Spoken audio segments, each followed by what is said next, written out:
a minute to go. Is everything okay, Dave? Right. I'll count. I'll let you know when it's 15 seconds, and then, yep.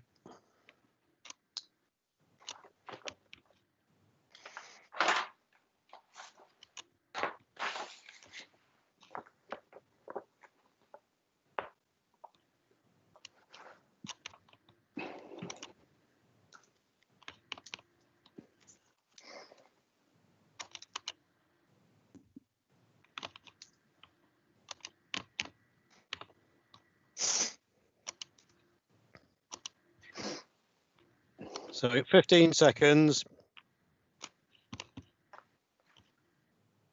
10, 5, 4, 3, 2, 1. We're live, Dave.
Councillor Scofford.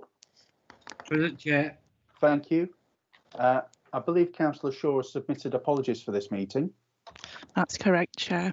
Thank you. Councillor White. Present, Chair. Thank you. Now,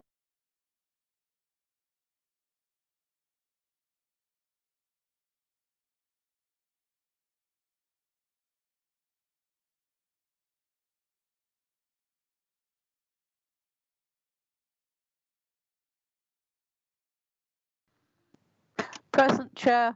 thank you. And I don't know if Councillor Quigley is with us this evening. We haven't received any apologies, but he doesn't appear to have joined at this point, Chair. Okay, thank you very much. That might change during the course of the meeting. Now, we also have a number of officers to support the conduct of the meeting, and I'd like to go through in alphabetical order the names of officer colleagues that are in attendance with us. So, first of all, Mr. Armiger. Yes, I'm here, Chair. Thank you. Mr. Steve Brown. In attendance, Chair. Thank you. Alison Craig. Here, Chair. Thank you. Linda Dorr. Present, Chair. Thank you. Dave Hill. Yes, I'm here, Chair. Thank you. James Lavender. Present, Chair. Mr. Craig Taylor. Yes, I'm present, Chair. Thank you. Mr. Neil Taylor. Good evening, everybody. Thank you. And Steve Wormald. Present, Chair. Excellent. Thank you very much. Now, moving on. If during the meeting we do lose connectivity and the meeting becomes inquorate or the live streaming for public viewing fails, what I will do is I shall adjourn the meeting for 5 minutes in order to allow for the connection to be re-established. Now, there are confidential items on the agenda this evening, and when we reach that point of the meeting, the live streaming will be brought to an end, and at that stage we will ensure that councillors are alone in the course of their discussions and complying with the Code of Conduct. Now, given that this is a virtual meeting, there's no corporate responsibility to detail any fire procedures as we ordinarily would in the council chamber. However, I'll just simply highlight that this committee meeting is being live streamed on social media, and so all participants do need to be aware of their actions and take appropriate safety precautions from the place where they are joining the meeting. And also, just to help with any background noise or interference, I just remind everyone that's joining this meeting this evening that participants, if you can please switch your microphones off when you're not speaking, that will just help to make sure everyone can hear clearly. Now, agenda item 1 is the suspension of council procedurals for up to 15 minutes to allow for questions for members of the public. Now, members of the public have been given the opportunity to request to ask a question in this meeting, but as I understand it, none have been received, but I will just double check with the committee clerk. Chair, I can confirm that we haven't received any questions from any members of the public. Thank you. Okay, thank you very much. In which case I'll move on to agenda item 2, and that is apologies. We may have touched on this briefly, but just to clarify, I understand apologies received from Councillor Shaw. That's correct, Chair. Thank you. Thank you. Now, agenda item 3 is to receive declarations of interest by members and officers, and I'll just defer to the committee clerk at this point if any declarations of interest have been received for this meeting. I've not received any, Chair. Thank you. Thank you very much. I will just I'll just say that if at any point any participant does wish to declare an interest, then please feel free to raise that. We'll be able to deal with those matters appropriately and accordingly.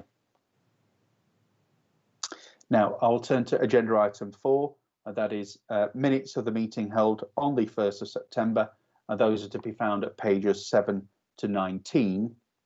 And I'll ask if members are happy to accept those minutes as an accurate record. I will take. Chair. Thank you very much. Is there any dissent from that course of action? Thank you very much, everyone. Those are to be agreed. Agenda item number 5 is the minutes for action and implementation list to be found at pages 21 to 23 of the agenda.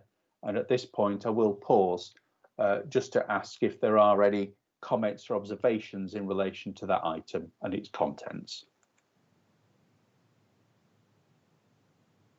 If not, and I'll take that there isn't, then I will move on to agenda item 6, which is the outstanding minutes list to be found at pages 25 to 29 of the agenda. And again, I will pause just to ask if there are any comments or observations in relation to that item.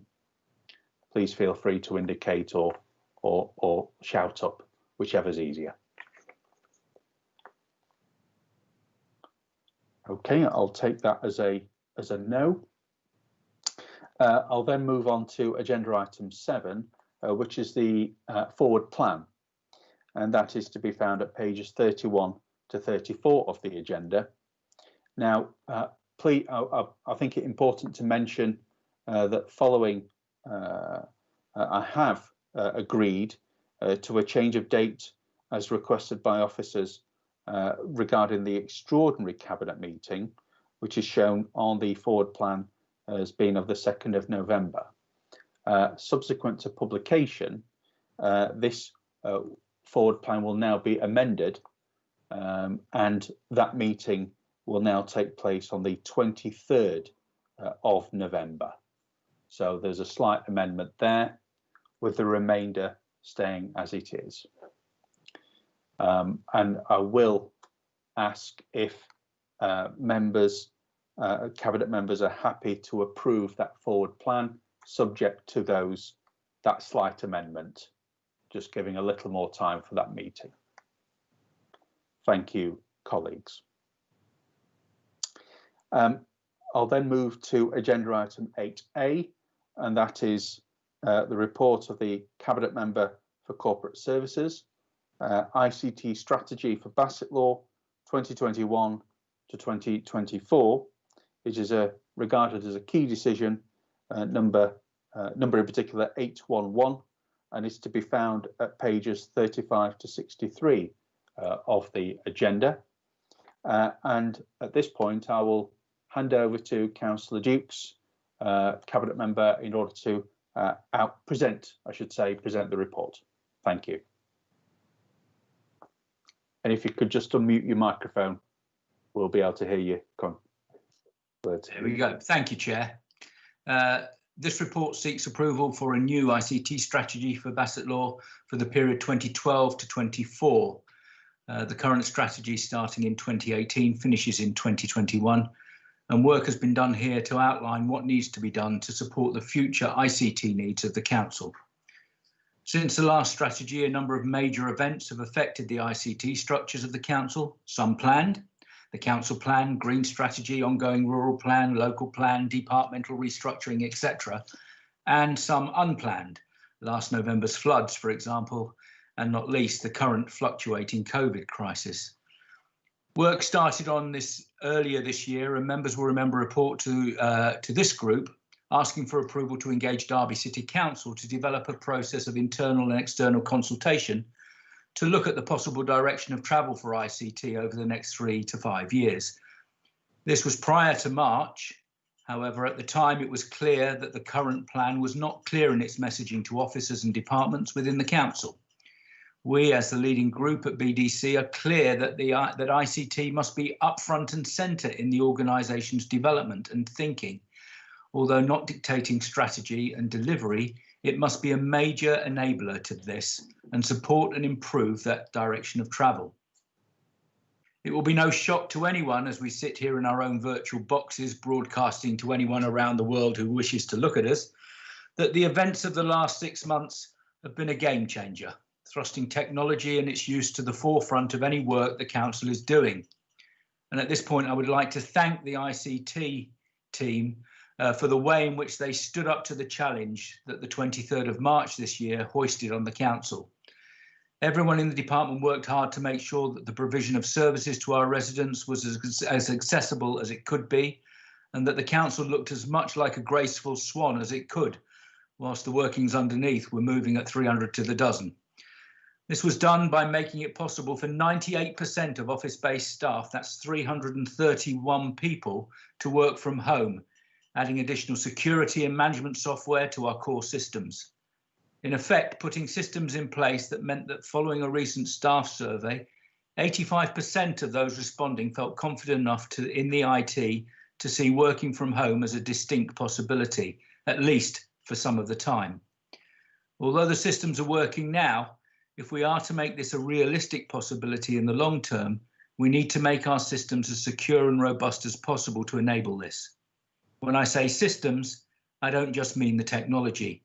I mean working practices and well-being as well. So in any future strategy, we need to consider how to harness the benefits of remote working where that is possible, continue to deliver services to at least the same or preferably an enhanced level of productivity, make greater use of technology across the organisation and district to progress the digital-first agenda. It is clear that this new strategy needs to bring clarity, and although that is a challenge, we need to make sure that this is met. Managing change is one of the areas that large organisations find difficult, and we must make sure that we bring all stakeholders along with us when we make changes to operational organisation through the use of ICT. It is clear from the way in which people have accepted meetings like this and the use of online shopping, etc., that when there is an empirical need to change the way you do something, you find ways to do it.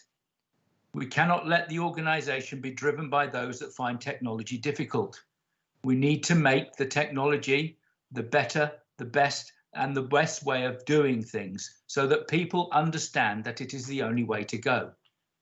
If we've learned anything from the failings of the current government's attempts to centralise the test and trace system, it should be that forcing a system doesn't work.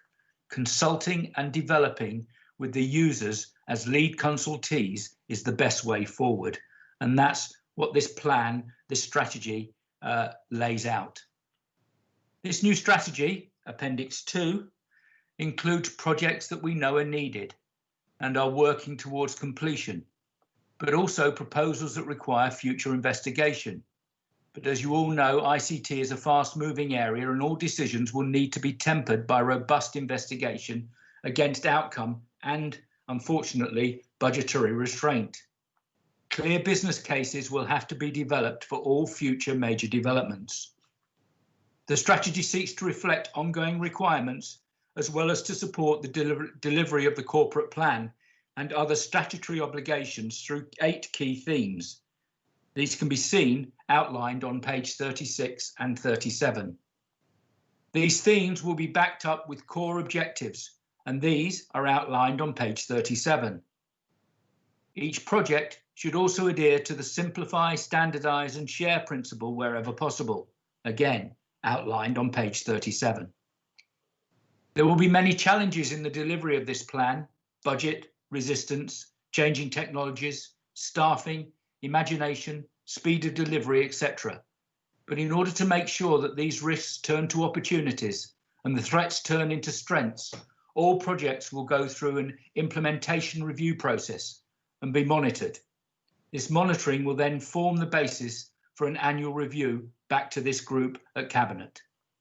There is only one recommendation in this report at 6.1, and I point you towards that, Chair. Thank you very much indeed. At this point, I'll turn to Mr. Brown to ask if there's any additional information you may wish to add.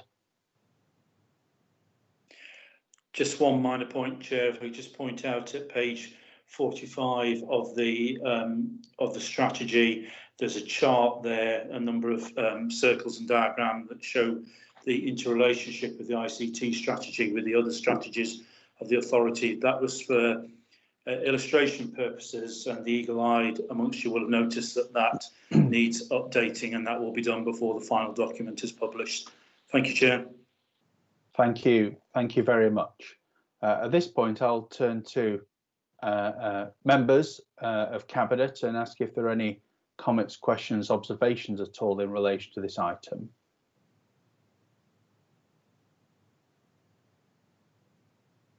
And I will also ask liaison members, and I can see that Councillor Brand has indicated, so I'll turn to Councillor Brand at this point. Yeah, thank you, Chair. I think this is an excellent strategy, and well done to everyone for it. Could I just make 3 small points? A reference has been made to BDC staff working from home, but of course across the district there will be many people other than BDC staff who are all working from home and need all the possible connectivity and ease of access to council services as possible. Secondly, that on a very practical point, it would be really helpful if members didn't have to traipse into Queen's buildings every time they wanted an update or needed an update to their iPad. So if there was some way of doing that remotely, that's a very small point, but I mention it in passing. And thirdly, that possibly for another generation, but maybe not much longer after that, residents will need access to IT as well as more traditional means of communication. So possibly in about a generation, the more traditional means could be phased out, but certainly, you know, for perhaps a little while, we do need to keep parallel running. Thank you. Yep, understood. Thank you for those comments and contributions. I'll turn first to Councillor Dukes, who may be able to assist with some of the points that have been raised there. Yeah, thank you, Chair. Yeah, I absolutely agree that I think infrastructure is going to be vitally important. There are a number of black spots within the district in terms of broadband capacity. I think as a rural member like myself, Councillor Brand, you will be aware that we are desperate for the 5G network to be rolled out as soon as possible. It will make a massive difference to rural living, and particularly with the new technology, we should see a boost in some of our smaller villages and towns in terms of what they're able to offer the local community, particularly if they've got more people living and working at home. And I think that's quite an exciting development, as long as the nettle is grasped. I do think there are issues around taking a backward step in terms of giving people access to everything. I absolutely agree. We do need to make sure that we are running parallel systems for periods of time. I just wish the government had understood this when they rolled out universal credit to online only, but that's a whole nother ball game. So I just think that yes, those things are being taken into consideration, and I think it is really important that we listen to the types of things that you've been saying, Councillor Brand. Thank you. Yeah, thank you very much indeed. I don't know if Mr. Brown, there's anything you wish to add at all in response to those contributions by Councillor Dukes. Yeah, thank you. If I could just respond to 2 points from Councillor Brand. First of all, in terms of member iPads, etc., and updates, take that on board. Part of the work programme is a review of systems used by members to access the authority and how we can make that easier. So it could well be that we move away from iPads as part of that to facilitate members' access. And yeah, if I could, whilst we want and will pursue the digital agenda, and we've certainly seen a huge leap in digital transactions during COVID period when we've had a period of being closed for face-to-face services, I would like to reassure Councillor Brand and other members that that doesn't mean that we're going to exclude other forms of access to council's services, and that's reiterated in theme 2, that there still should be a choice for customers, but we will obviously be, wherever possible, encouraging people to go down the digital route. Thank you, Chair. Thank you very much for that information. I hope that's helpful, Councillor Brand. Thank you. Are there any other comments, questions, observations at all? If not, I will then turn to the recommendation as outlined at 6.1, and I will ask Cabinet colleagues if there's any dissent from that recommendation being adopted. I'll take that as a no, and thank you, and that item is approved. Moving on, then the next agenda item I have is at 9A, and that is a report of the Cabinet Member for Finance. It relates to the medium-term financial plan update 2020 to 2021 through to 2024-25. It is a key decision number 788 and is to be found at pages 65 to 75. And at this point, I'll hand over to Councillor Evans to outline the report. Thank you. Thank you, Chair. Members will note that throughout this report, there runs an overview of the current and possible future impact of COVID-19 on the next financial year and longer term for the 4 years post 2021. Members are aware that Cabinet approved the medium-term financial plan in January 2020 before the outbreak of COVID-19. The budget set on the 5th of March identified a shortfall of 839,000 over the next 5 years. That financial position has since changed radically. The principles that form the basis for financial management and budget planning are listed at paragraph 3.5. It is a fact that Council may struggle to meet all these principles this year and the next. Why? Because we may not be able to contain the budget pressures created by the pandemic. This would mean using money from reserves in order to balance the budget. However, members should not see the use of reserves as a solution because those reserves have to be replaced. Council's overall current position is summarised in the table at paragraph 4.1. The loss of 1.17 million plus the previous identified shortfall of 839,000 gives an estimated total shortfall of just over 2 million. The facts are as follows. The impact on revenue given in detail at paragraphs 4.3 and 4 includes the extra costs of 567,000 incurred because of the pandemic. This gives an estimated total shortfall of 2.655 million. Against this, we have to balance the government reimbursement scheme for lost income, which does not include the extra costs incurred. The scheme dictates that firstly, there is a 5% deductible on the total lost income. Local authorities have to absorb this. Following on, government will reimburse 75% of the remaining loss, but with some specific exclusions and limitations, which means that some lost income will not be recovered. The table at paragraph 4.6 shows an example of how the government scheme works on lost income of 678,000. The government reimbursement is 248,700, leaving Bassetlaw District Council to find 429,300. The situation is further complicated because Council does not know what the government financial arrangements will be from 2021 onwards.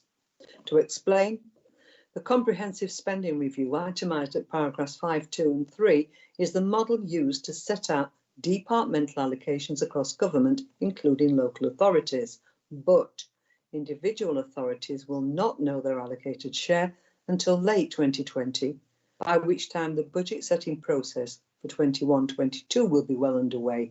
Budget setting will therefore be based on assumptions relating to our future funding allocation. The Fair Funding Review, as explained in paragraphs 5.4 to 5.6, is intended to deliver a fairer distribution of funding to local authorities. The implementation of the review has now been delayed until April 2022. A review of the local business rate retention scheme has been on the agenda for some time. However, any conclusions from the review are not expected until spring 2021. And therefore, Council will have to rely again on assumptions about proposed variables. Members can see the complexities of any adjustments to the scheme and the potential impact on variables as detailed at paragraph 5.9. The uncertainty and unanswered questions are further discussed from paragraph 6.8 to 6.11. And as for the new homes bonus, it is unknown if this will exist in 21-22. Fortunately, Bassetlaw District Council does not rely on the new homes bonus for revenue purposes, but its removal will have a negative effect on capital spend. And presently, council tax can only be increased by 2% without triggering a referendum, which leaves councils with the choice of an increase of 2% or £5 per Band D property. Any future change in this arrangement will significantly impact on the budget. It is anticipated that members will recognise the need to maintain the maximum possible increase. And members are aware that the council tax reduction scheme reduces the tax base for both Bassetlaw and other precepting authorities, and the significant rise in claimants due to COVID-19 will reduce the income raised from council tax. And as for that old chestnut, the revenue support grant, will it be rolled forward because of the delays to promised funding changes? Again, it is a case of having to wait and see. So, what will be the impact on Bassetlaw District Council? And the answer is we simply don't know. And this is clearly illustrated in the local government finance settlement table found at paragraph 6.1. But what we do know is the need for a strategy to help bridge the funding gap. We know we have a forecast budget shortfall of 2 million for the next 5 years. We know 58% of that shortfall relates to COVID-19, resulting in losses and extra expenditure. And we also know that without more government help, finding areas from which to fully address the shortfall is going to be very difficult. Therefore, we have to focus on additional income and reduced expenditure in order to narrow the funding gap. If we look at additional income, we have to consider potential council tax increases and growth in the tax base, new income streams and shared office space. In order to reduce expenditure, we have to accept Treasury management savings and improve procurement, vacancy management and a zero-based budget review. Service reviews will be required, plus changes to working practices. These proposals don't make for comfortable reading, but we have no alternatives. And I remind members that we do not know what direction this pandemic will take or how long it will last. As yet, no one can accurately predict the full financial impact of recent and potential future government responses to managing COVID-19. Consequently, there are delays and unknown changes affecting future funding policy for all local authorities. Chair, considering the shifting sands of uncertainty affecting financial integrity at all levels of government, I have to thank Mr. Hill, who, in his finance role, has produced a most comprehensive report under very testing circumstances. There is only one recommendation, Chair, that members note the content of the report and particularly the difficulties facing Council in preparing a medium-term financial plan, along with the uncertainty around future funding. Thank you, Chair. Thank you very much. And I think it's fair to say that we all owe yourself, Mr. Hill, and the finance team a debt of thanks for the work that they're doing during this incredibly challenging time. Mr. Hill, is there anything further you'd like to add at all? Yes, please, Chair. It's a very gloomy report, and I think Councillor Evans has highlighted very well the issues surrounding the setting of the budget, of the next budget. I was hoping to bring you some good news in the updates, because as you were aware, we were constantly updating the figures and looking for new figures and submitting government returns. Unfortunately, I can't do that. We had better collection rates since the report was written for both business rates and council tax, which has improved the position slightly, but that's been offset mostly by a loss of the continued loss of income, but also from the tax base that we've just calculated for another government return, which is we'd have normally, it's about 400 down on what we'd have expected this year, and if that equates to about 72,000, so that's took all the improvement away, and the 1.1 million that Councillor Evans reported remains at 1.1 million, and that gives us the 2 million shortfall over the 5 years. It was hard enough trying to balance the books with an 839,000 deficit, but the impact of COVID has made that 2 million, and I think we're going to have to take some very hard decisions in the coming months. Thank you, Chair. Happy to answer any questions. Thank you very much. Are there any comments, questions, observations in relation to this item at all?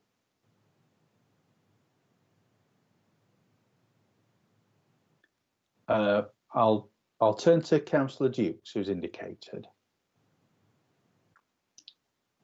Yeah, thank you, Chair. I'd like to thank all involved in this report. It is, as you say, Mr. Hill, fairly gloomy reading, and sitting on the side of the finance bit in terms of council tax that I see. I'm glad to hear that collection rates are starting to increase. It's interesting that collection rates are fine in council tax at band D and below, but once you get above D, they are starting to fall quite significantly. And obviously that is due to those people tending not to be the people in receipt of government grants aid.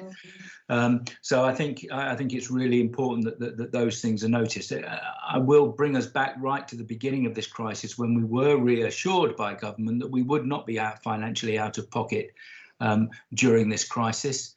That seems to now be a very hollow promise. that has been railed back as much as they can. And I think we need to be, as with all local authorities, jumping upon that statement every opportunity that we get, because we are not the only council in this situation. It also does occur to me that the people most having most difficulty here, as always, are the working families who are struggling to keep their heads above water. That band of people will always struggle, but in crisis like we're in at the moment, those are the people that are looking to us for the most support that we can possibly give them, and I'm afraid that it is very limited at the moment, and we need to be chuntering on to government to try and make sure that they support those people as well. But thank you again for the report, even though it is not the most enjoyable reading. No. No, thank you very much. I don't know if Councillor Evans or Mr. Hill, you want to say anything in response to those comments at all? No, I think Councillor Duke's absolutely right. It is falling on the poorest people. The reduction in the council tax base is entirely the adjustments we've had to make for the people who have fallen onto the council tax reduction scheme system. So it's people dropping into benefits that that are compromising our ability to collect council tax. Not their fault, obviously, but that's what's adjusted the tax base. Yeah. Okay. Thank you. What I would also add is that up and down, well, certainly across the country, I would say that all councils of all political persuasions have been calling out the government for the assurances that were made and then reneged upon systematically over a number of weeks and months. And it doesn't matter who's in political control of the authority, everyone recognises that the government are not honouring the commitment that they made to local government and the sector at the very beginning. So this is a shared view, a cross-party, up and down the country, and the answers given by government on funding during this difficult time for local government simply do not hold water, and we are to be presented with some very challenging decisions in the future, I fear. Okay, thank you very much. If it's all right, Chair, I believe Councillor Evans, it's not Councillor Evans, Councillor Lee wanted to speak. Oh, I'm sorry, I didn't capture that. Councillor Lee. Thanks, Chair. I actually think a lot of what I was going to say was said by Councillor Dukes, because I also recall the government saying that they would support councils and that we wouldn't, I quote, be left out of pockets.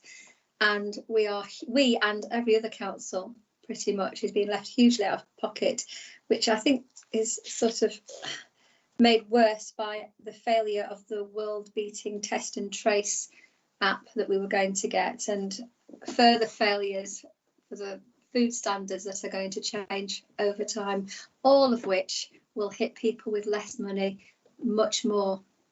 Thank you, Chair. Thank you very much. I just double checked to see if there's anyone else that wanted to make a contribution or question at all. And thank you, Mr. Lavender, for having your eyes peeled better than mine.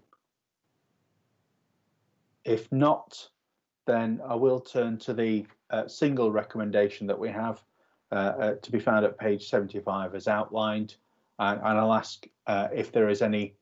I'll ask Cabinet members if there's any dissent from that recommendation. No, thank you. I'll take that as agreed. The next agenda item I will move to is number 10. It is a report of the Cabinet Member for Housing. It is 10A in particular, Housing Services Annual Compliance Review. It is a key decision number 833, and it is found at pages 77 to 83 of the agenda. And at this point, I will hand over to Councillor Scawthorne to outline the report. Councillor Scawthorne. Thank you, Chair. The purpose of this report is to update members on the work undertaken during the last 12 months to address the issues and recommendations contained in the Housing Service Compliance Review Action Plan, reported to and approved by Cabinet on the 15th of October 2019. This report advises that while statutory obligations in respect of the tenants' health and safety were clearly taking place, there were a series of recommendations that needed to be addressed in order to strengthen the council's delivery of its landlord compliance obligations relating to gas safety, fire safety, asbestos management, electrical safety, water safety and lifts. The action plan focused on these recommendations alongside the overarching landlord's compliance strategy. An updated version of the action plan is attached at Appendix 1 of the report. A considerable amount of work has been carried out, that's taken place, and items of considerable note are set out in paragraph 3.7. During the lockdown period of the COVID-19 pandemic, gas servicing is one of the key services that continued to be provided, largely unaffected, apart from where tenants were self-isolating or shielding. At the lowest point in June, Bassetlaw only had 14 gas services out of date. The benchmarking returns submitted to the regulator of social housing on a monthly basis have shown that Bassetlaw District Council have performed higher than the national average in the respect of gas servicing and compliance. There is still work to do, in particular with regards to financing the anomalies identified in the government's guidance, asbestos and fire management, but also in respect of compliance in the leasehold and commercial premises. It is proposed that there will be a need for a dedicated staffing resources to support these areas, which will be considered in the Housing Structure Review report, which will be reported to Cabinet on the 11th of February 2021. It is anticipated that when the annual compliance review report is presented to Cabinet in October 2021, that all the actions remaining within the action plan will be completed.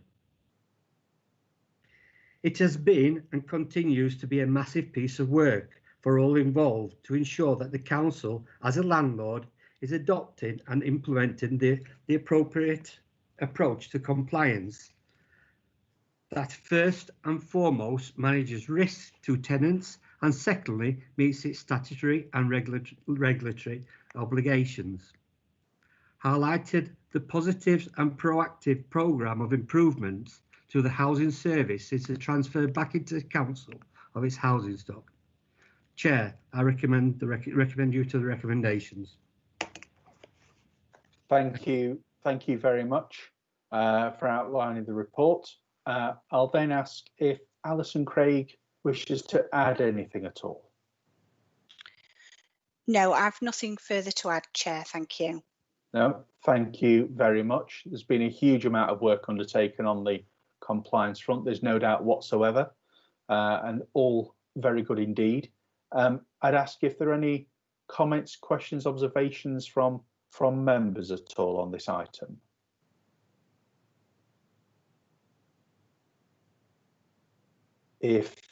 If not, there's no obligation to. What I will be tempted to do, therefore, is to move to the recommendation at page 81. I am pleased that we'll be receiving further updates as we continue this programme, and very pleased with the progress that's been made. So turning to the recommendation at 81, page 81 I should say, I'd ask if there's any dissent from Cabinet members from adopting that recommendation. Thank you very much. I'll take that as agreed. The next item I will turn to, again in the housing area, is agenda item 10B. It is homeless and rough sleeping update, a key decision number 834, and to be found at pages 85 to 102. And I'll hand over to Councillor Scawthorne again. Thank you. Thank you again, Chair. The purpose of this report is to provide members with an update on the response to the COVID-19 and rough sleeping in the district, and give a position statement in respect of homelessness, including the plans for the severe winter emergency accommodation provision. On the 23rd of March, the government issued the Everyone In instruction to all local authorities in respect of the COVID-19. This meant that temporary accommodation was to be extended to all those found to be rough sleeping or threatened of homelessness regarded of priority or intentionality. Funding was provided by the government to Notts County Council, of which Bassetlaw received £10,000. 7 units of accommodation that Bassetlaw has for temporary accommodation were fully occupied on the 23rd of March, and at the same time all bed and breakfast accommodation hotels were forced to close, limiting the supply available of accommodation. The Housing Needs Services procured the sole use of the Cherry Hill Park Guest House at Blythe, formerly known as the Charnwood. A total of 13 en-suite rooms were secured at £35 per night. These were suitable for single people or couples, each having TV and radio facilities. To allow for self-isolation and self-sufficiency, Housing Need purchased fridges and microwaves for food storage and cooking. BCVS and CGL delivered food and medication to the facility, and transport services users to provide by taxis. The facility was used from 23rd of March till the 1st of June inclusively, and a breakdown of the associated costs can be seen in section 4 of the report. During this period, 33 individuals who were street homeless or threatened with homelessness were assisted. By the 1st of June, all had accommodation offered, either a direct match to a council tenancy, a council waiting list bid, or a private rental opportunity to a move to approved premises. No one returned directly to rough sleeping. At the time of writing this report, approximately 4 rough sleepers in Bassetlaw, all of whom have refused offers of assistance into accommodation, the council has a legal obligation to offer advice and assistance to any homeless household. However, they have no obligation to take this offer. Chair, at the national rough sleeping count carried out on Monday morning, there was a count of 4 rough sleepers in Bassetlaw. This is down from 13 last year. We are now starting to see an increase in families facing homelessness, and this is likely to increase following the end of the ban on evictions on 31st of September as the courts start to progress the cases again. In order to extend the accommodation, offer furthers for homeless households, the government released the funding programme called Next Steps for local authorities and housing providers to bid for. Bassetlaw have submitted a bid of £100,000 match funding by the council's empty property budget for a further £100,000 to procure a premises on Watson Road, Worksop. This will be used for rough sleepers and as part of the winter accommodation provision. This would be owned and managed by the council directly. In addition, a bid has been submitted for £84,240, match funded by the council's HRA and Homeless Provision Fund, to provide 2 temporary sustainment officers on a 3-year fixed-term contract to assist with the management of rough sleeping in temporary accommodation and provide tenancy support in permanent accommodation irrespective of the tenure. At the time of writing this report, we had not heard if the bid had been successful. MHCGL LG have said that they will inform us by the end of the week if that bid is successful.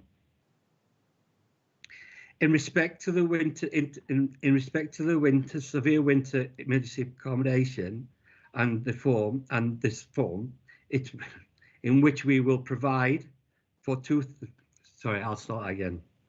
In respect of the winter severe weather accommodation and the form in which this will be provided for 2020, it has been based on analysis of the previous use. This attachment is Appendix A of the report. It can be seen and identified 4 of sleepers who have used the service year on year without addressing their permanent housing needs. The council has provided a severe weather emergency provision for more than 6 years, initially only when the temperature was below -1 on 3 or more consecutive nights. By opening a community centre, in 2019, this service level provision was increased by the using Hope from the 7th of November every night, irrespective of the weather, till the 23rd of March. It is proposed that the provision for 2020-21 is further increased by providing accommodation from the end of October 2020 until the end of March 2021 in the form of a fully self-contained furnished bedsit accommodation to allow intensive individual support and to allow engagement with a view of identifying a permanent housing solution. Chair, I have to say how proud I am of the strategic housing team for their management of the homeless provision. Their foresight and ability to think outside the box for new ways of supporting people at their most vulnerable has to be a credit to the whole team. I send you to the recommendations on page 20, Chair. Thank you. Thank you very much for that. Next, I'll turn to Alison Craig to ask if there's anything in addition you may wish to add at all. I've nothing further to add, Chair, but I'm very happy to answer questions in respect of this report. Thank you very much. There's a huge amount contained within it, with significant implications about supporting most vulnerable people in the district. I'll ask if there are any comments or observations, but I know that Councillor White has indicated already, and then I'll turn to Councillor Dukes. Thank you, Chair. I just want to take this opportunity to thank and recognise the hard work of our Housing Needs Department. I think Steve certainly we referred to it at the end of his contribution, but it's significant, the work that they've done, because it's interventionist.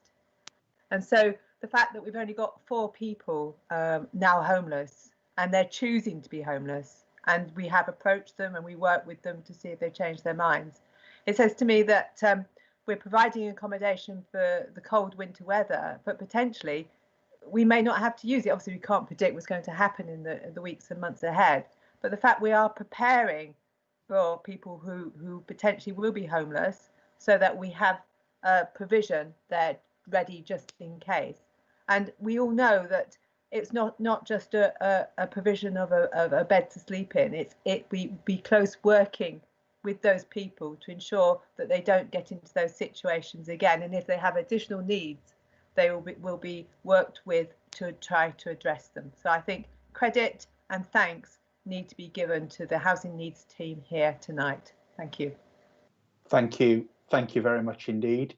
I'll then turn to Councillor Dukes, and then I'll ask if Councillor Scawthorne or Alison Craig wishes to respond to those comments that have been made. I'll do it that way. So, Councillor Dukes. Yes, thank you, Chair. I just want to again echo the thoughts of Councillor White, but I do think that we need to have our eyes open for the evictions, which Councillor Scawthorne did mention. I know there's been a bit of a moratorium on them, but this won't last very long, and we do have a number of private landlords in Bassetlaw that may find it very difficult not to evict people or start those processes off. And this is where Bassetlaw is very good at joined up thinking and working with the benefits team through to the housing needs team, that all of that work is done together. And I know that the benefits team and the money advisors are looking very closely at evictions as a high priority, and working with the third sector as well to make sure that there aren't people that fall through the net. And I think that's really, really important. Advice Nottinghamshire and BCVS and all of those organisations in the third sector are looking out for our vulnerable people, particularly who may find themselves not having somewhere to live when it does start to get very cold in January and February. So I think compliments should be given for the work done already, but we shouldn't be taking our eye off the ball, because I think the ball is going to get much bigger in the near future. Thank you very much indeed. I don't know if Councillor Scawthorne or Alison wishes to say anything in response to those comments at all. Yeah, thank you, Chair. As of the Monday morning, when the rough sleepers count went on, we'd got all different agencies out there helping with the rough sleeping, and people who Alison will probably have to tell you were independent advisors, one from Retford, from the churches, all working together with the council to work with our homeless. It has been a really, although we've still got 4 people out there, a real big success. 3 years ago, I was out on the count. We'd got 18 people in Bassetlaw. We was the biggest in the whole of the Sheffield City region. We're not quite sure whether there were figures from other people were right that night, but it was a bit of a shock. And on that day, I said to the housing needs team, we need to sort this homeless situation out in Bassetlaw, and they've done that. They've worked tirelessly to get us to the position we are now, and by far it's not over yet. They've still got a lot more to do. As for Councillor Duke's Councillor Dukes, I forget what you was asking. But I'll leave that to Alison to answer that one. Thank you. Yes, thank you, Councillor Scotland. The 4 rough sleepers who were identified at the national count, it was a national count. It takes place across the country on the same night everywhere. They are known to us. We have engaged with them, and we will continue to engage with them. And those offers of accommodation remain, should they wish to take up those offers at any time. We have secured temporary accommodation to allow social distancing through the first wave of the pandemic. I'm sure that the accommodation we provided contributed to keeping positive cases down in Bassetlaw, and we are now preparing to open that accommodation from the end of this month. It will be a mixture of our own stock. So we will be using our own housing stock, bed sits, to provide temporary accommodation, but we will also continue to work with the Nottingham Community Housing Association, who have premises in Worksop. We will continue to work with Hope, and we do hope that our bid to MHCLG for the Next Steps funding will be successful, because if so, that will also enable people to have temporary accommodation, but also to self-isolate should they need to do so.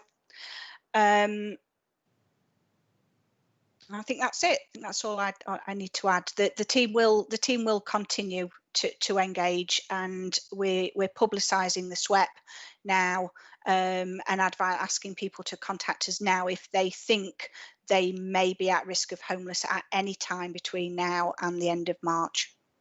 Yeah. No, thank you very much, and please, this is I think for the committee clerk, if we could record collectively our thanks for the work of the team in progressing this agenda and the work that's been undertaken. There's no doubt at all that there's been a huge amount of work, which I have to say also is very challenging. in order to get people to engage, because it does challenge people's behaviours, and that has to be done in order to achieve a positive outcome and to change behaviours and attitudes. So a huge amount of work that's been undertaken there, and I sincerely hope that the bid is successful, because we will be able to add even more assistance during this very difficult time. Unless there are any other comments or observations, I am tempted to move to the recommendations that have been outlined at 6.1, 2 and 3, to be found at page 90. And I will ask Cabinet members if there is any dissent or disagreement with those recommendations being adopted. I'll take that as a no, and thank you. Thank you. Those are agreed. The next item that I will turn to is agenda item number 11. It is a report of the Cabinet Member for Regeneration, Councillor White, and it is item 11A in particular, and it is the Bassetlaw District Council response to the Government White Paper, reformation of the planning system, key decision 838, and to be found at pages 103 through to 122, a substantial item. And I'll hand over to Councillor White to outline the report. Thank you. Currently, planning law is a hodgepodge, a patchwork quilt of guidelines and policies built up over time, regularly tested out by the Planning Inspectorate and judicial reviews. Most will agree that change or an overhaul is needed. However, what we have been given is far from what has been called for. This white paper has the backing of our MP, and Jenrick and Johnson have promoted the white paper as getting Britain to build, build, build, with a stated ambition to overhaul and streamline the planning process, cut red tape, and harness technology to deliver homes faster. However, the measures are a shining green light for developers to build more houses. The proposals include introducing zonal development in towns and cities by earmarking land as growth, renewal, or protected, with outline planning permission becoming automatic for developments in the growth zone, introducing a pattern book approach involving national and local design codes to speed up development, scrapping Section 106 agreements under which developers provide a portion of affordable housing or pay towards the cost of vital infrastructure such as schools, and replacing these with an infrastructure levy that will be paid once a development was completed, not in advance, as what happens now. The zonal approach to development would mean green zones classed as suitable for substantial development. Growth zones classed as suitable for substantial development. There will be automatic outline planning permission for the principal development, with the council having a say over technical matters only. Outline planning permission will be provided as part of the local plan process, and there seems to be limited scope for consideration of the wider infrastructure impacts of development. Renewal zones classed as suitable for development, where there would be a presumption in favour of development with a faster application process and a new, quicker route for giving planning consent, and protected zones to include green belts, conservation areas and flood risk areas. The fast track approach to planning would mean less chance for local planners to challenge what a developer is doing, alongside a loss of local and democratic input into planning decisions. There is also a huge fear that there will be limited influence on the shape and style of future housing developments. Planning control would mainly be through pattern books, which would see permitted development of popular and replicable, sorry, I can't say the word, forms of development using such books and through national and local design codes. Local authorities would have 12 months to develop their own local design codes. Developments which comply with design codes would get fast track approval, but it is unclear whether local design codes would take precedence over national ones. There are concerns that this will lead to identical designs and centralisation, undermining the principles of local decision making. Public consultation on planning proposals will shift to online, doing away with the requirement to publish planning notices in the local press or putting notices on lampposts. However, this is how many local people find out about plans affecting their area and is a crucial part of democracy.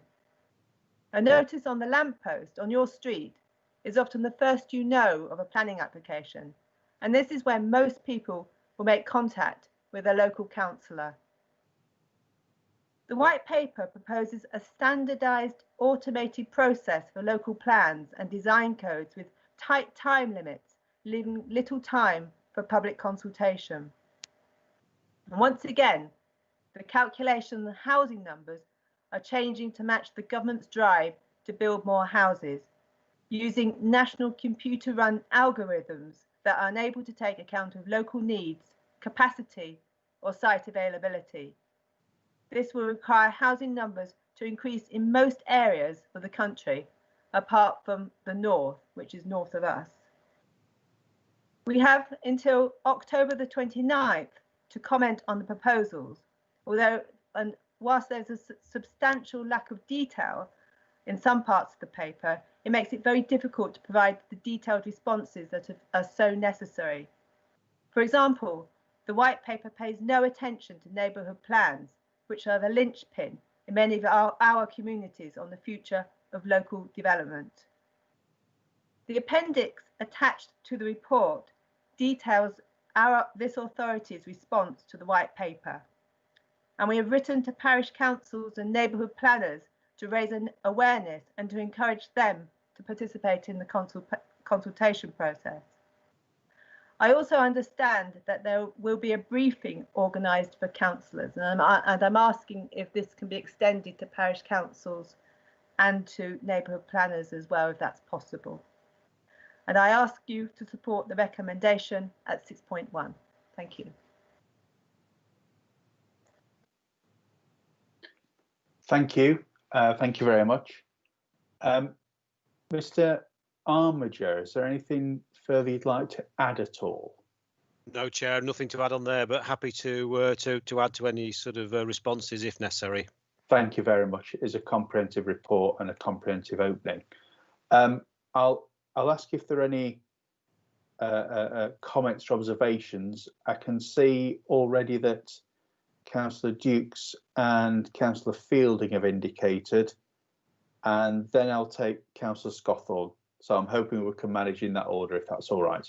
And then Councillor Brand. Thank you, Chair. Yeah, I despair. This is a developer's charter, as far as I can see. It is Mr. Jenrick and his proven cronies getting together in some back office somewhere, trying to make sure that everybody's pockets are lined. This is not good for Bassetlaw. This is poor for Bassetlaw. It's particularly poor for the neighbourhood planning groups. And those neighbourhood planning groups that we work very hard with, who may not be of the same political persuasion as us, who live on the east side of this district, who have worked very hard to develop neighbourhood plans that suit their communities, and worked hard with other neighbourhood planning groups across the district to make sure that we're joined up in our thinking and working very closely with Bassetlaw to develop a local plan that will suit that type of top-down working together processing. We seem to have a government that talks long and loud about local decision making for local people, and then stands up and starts to dismantle that in one fell swoop by decisions like this. It is ridiculous. Councillor Brand spoke earlier about, making sure that there were people that still had access, didn't have access to technology, being able to talk about, to get access to council services. This is all going online. This is all going online. So unless you have access and understand how a planning system works, and I'm sure it will be one of the 3 major systems like iDocs that get the grant to develop something. Unless you understand how those things work, you are not going to know when there is planning. And then the first thing you'll know is when the bulldozer comes and knocks down your fence to get through to the field at the back of you. I think we need to be jumping up and down about this. We need neighbourhood planning groups to jump up and down about this. My neighbourhood planning group are meeting next week to formulate a decision about how we respond to this. Bassetlaw has a fantastic record of engaging with local people on planning, and we have to make sure that continues. If this white paper becomes any sort of form of real structure, that will disappear.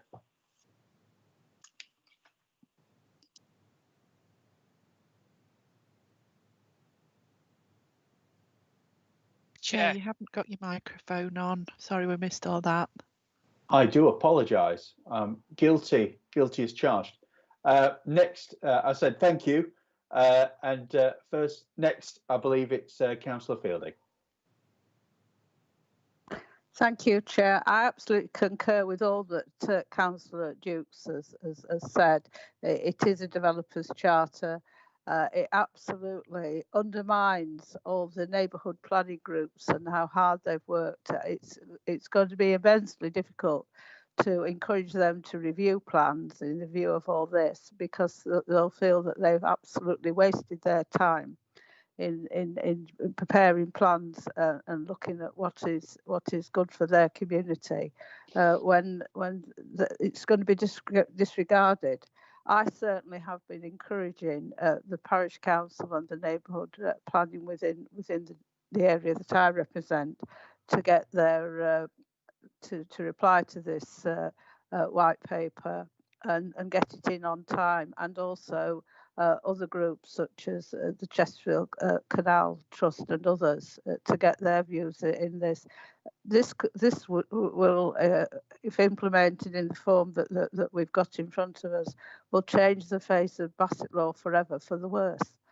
And we need to be fighting for the identity of our communities, because the difference in place is what makes Bassetlaw the special place that it is. And if we can't fight for that, I don't know what we could be fighting for. Thank you, Chair. No, thank you very much. Next, I think it was Councillor Scawthorne. Chair, not to go over what my colleagues have said, I'm totally in agreement with everything they say. Bassetlaw has been in the forefront of neighbourhood plans, empowering local people to get involved in the planning system. Local people now understand the planning system by doing neighbourhood plans, and they've seen how the planning committee in Bassetlaw have fought to make them to improve these and get these involved in the planning process. This will totally do away with neighbourhood plans and what we've done. It'll do away with our local plan. It will affect 106 money, which is the backbone of infrastructure money to keep things going. I despair at what they gave us. It is, to me, it is just another way of greedy developers working with the Tories on this. Obviously, I say it again, development charter. This doesn't take into account any localism, any people within our communities. We have to fight for our local communities and get this stopped and get it reformed. Thank you, Chair. Thank you very much. Next, I believe it was Councillor Brand. Thank you, Chair. I too agree with everything that's been said. This white paper could change the face of Bassetlaw District Council and could change the face of our communities. I would just like, if I may, to pick out a few points in our response, which I think is very good. And I'm delighted to hear that there will be a briefing for members, because, as I said, I think this is a major assault on local planning authorities and the power of local communities to have a say in their communities. These pages aren't numbered, but if I just try to pick out on page 2, the second paragraph, it talks about ensuring local authorities and their communities retain control. Absolutely support that. The local planning authority, local people, parish and town councils, neighbourhood plan groups all need to be involved in that. And like others, I am encouraging parish councils to respond. It's Misselton Parish Council tomorrow night, and I will be talking to this paper then.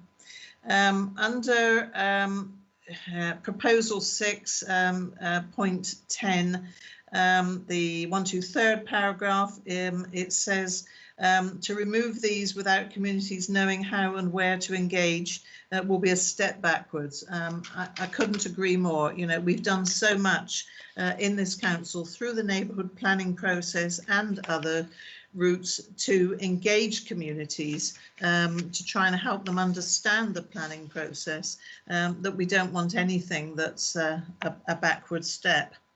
I've just got one query, and that's on the penultimate page.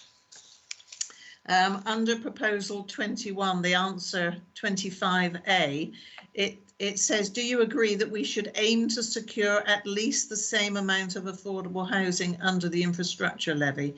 And the answer that's given in this proposed response is no. And I can't quite understand that. I thought the answer would be yes. So perhaps somebody could explain to me if I'm missing something in that, apologies, but perhaps somebody could explain why it's no and not yes, because I would have thought we would want to secure at least the same amount of affordable housing. Thank you. No, thank you. Thank you very much to everyone that's made those contributions. I'll just turn to Councillor White and Mr. Armiger just to see if you want to be able to pick up any particular points that have been raised. And I'm sure Councillor Brand would be interested in has posed the question about whether it's a yes or a no, and how best someone could respond to that. That'd be great. I think the point that's been made there really is that the provision needs to meet the local need, so that local need may be more or less. And that will then affect what other opportunities may be provided through the development. So it's not saying we don't want affordable housing, it's saying we want a suitable amount, and we also want to make sure that the other infrastructure provision is appropriate for the development. Understood. Understood. Does that help in clarification, Councillor Brand? I can see that you're nodding there, so that's great. I don't know if Councillor White, you want to comment on that item or any of the other comments that have been made by colleagues. Yes, I just want to thank everybody for their contributions. You've mainly focused on the neglect of the neighbourhood plans and locally defined proposals for what people want. My biggest concern is this identikit proposal for housing development. Most people are fearful of new housing in their areas because they believe that it's going to be identikit houses that have an impact on local infrastructure, and most of this is never welcomed by local communities. And this white paper is actually doing to local communities exactly what they don't want to happen, with little control and little say, and little money coming forward to deal with the infrastructure impacts. And so what it actually means is that we're going through the local plan process in Bassetlaw, and by actually us progressing with our local plan, we'll actually insulate ourselves from the worst impacts of the white paper should it become law. And so for us, it's exceptionally important that we move forward with the local plan, which will be entering into another consultation process in December, and has throughout, we've had previously already had 2 consultations, all of which we've responded to and ensure that those responses are incorporated into the local plan process. And then we move forward to the planning inspector with a fully comprehensive local plan that has local engagement, and exactly how developing a plan that has local needs at its forefront, and developing a local plan that has the vision for what we want for the future of Bassetlaw. Thank you very much indeed. I'm very concerned about these proposals, as are all colleagues. I'm rather amazed that these have parliamentary endorsement from the local MP. Planning is a very difficult and challenging process, but it's very clear that the government's stated objective is to build more housing, more and more housing, and the implications of these proposals will be very significant for Bassetlaw if they come to fruition. And the way in which the neighbourhood planning groups are undermined through these proposals is quite shocking. And so I really hope that the government will take notice of our response, and that other people will join us in voicing their concerns. Absolutely. The recommendation has been outlined at 6.1 on page 107. I'm open if there's any other comments or observations at all. If not, I'll be tempted to ask colleagues if there's any cabinet colleagues if there's any objection to that recommendation and that course of action. So I don't see any dissent from that, so we'll take that as approved, and thank you. And because I know that there's been a large amount of work to bring that response together, and there will be a large amount of work going forwards as well, engaging with councillors and parish councils and neighbourhood planning groups. So if everyone's okay, I'll move on to the next agenda item, which I have as at 12A. It is a report of the Cabinet Member for Finance. It's a sale of car park at Ebenezer Terrace in Worksop, and is to be found at pages 123 through to 125 of the agenda. And at this point, I'll hand over to Councillor Evans to outline the report, please. Thank you, Chair. This council recognises that to support the local economy, we have to employ a stratagem that meets the needs of both business and local residents. And in this instance, I particularly refer to the future viability of our towns.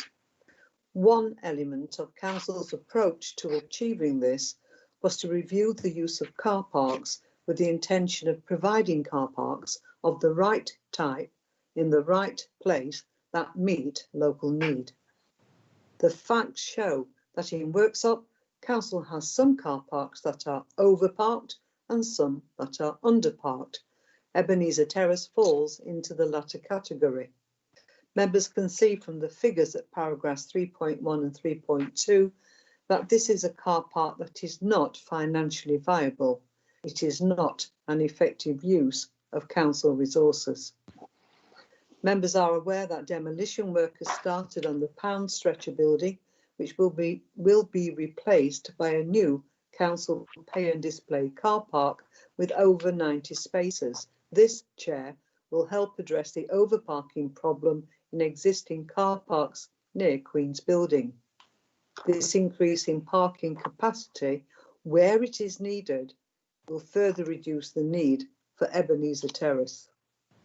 A planning pre-application has been submitted for residential development on the site.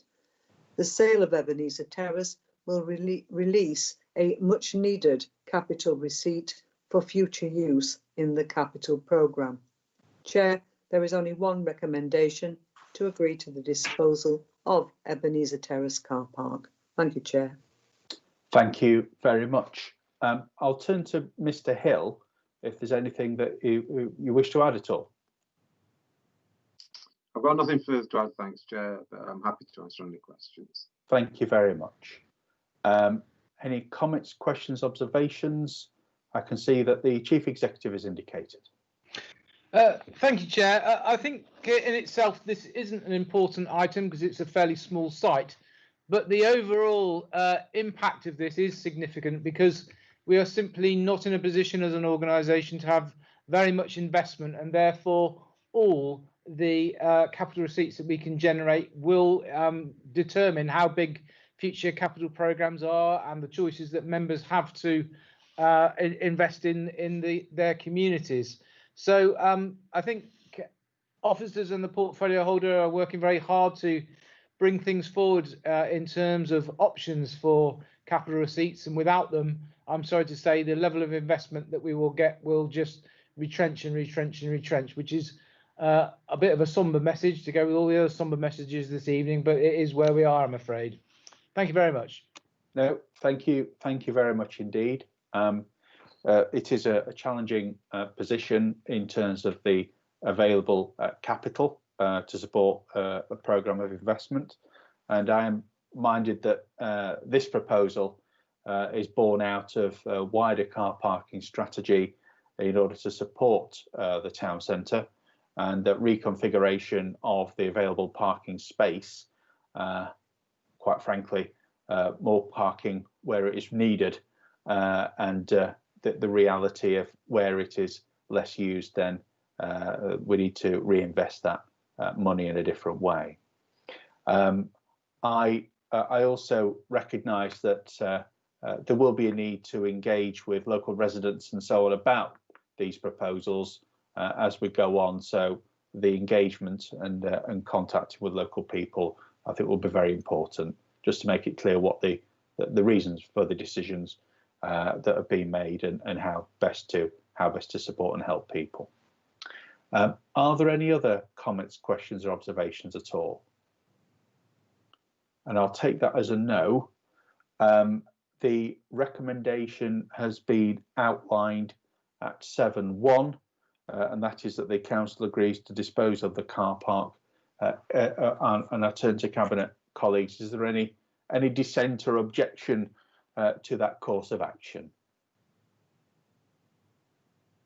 And I will take that as a no, and that item is agreed. Thank you very much indeed. Now, at this stage of the agenda, I did say earlier on when we started that there was an item or items to be discussed in private.